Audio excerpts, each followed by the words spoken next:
మనం లేచిన దగ్గర నుంచి పడుకునే వరకు 3 సార్లు, 4 సార్లు అన్నీ ఉడికిన ఆహారాలే మనం తింటున్నాం. ఉడికిన ఆహారాలు తినటం వల్ల 2 నష్టాలుంటాయి.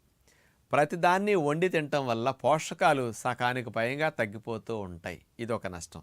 రెండోది ఉడికిన ఆహారాలు చప్పగా ఉంటాయి కాబట్టి రుచి కోసం ఉప్పు, నూనెలేస్తాం. 4 ట్రిప్పులు ఉప్పు, నూనెలు ఎక్కువ వెళ్ళిపోతుంటాయి.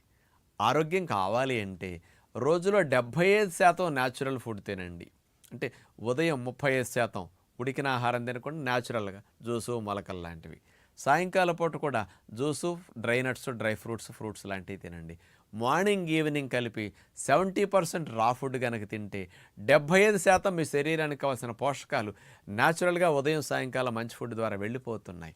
అదే ఉడికిన ఆహారం లేదు కాబట్టి ఉప్పు, నూనెలు వెళ్ళాల్సిన అవసరం ఇక్కడ రాదు. న్యాచురల్ ఫుడ్‌లో సాల్ట్, ఆయిల్ తగ్గిపోతుంది కదా!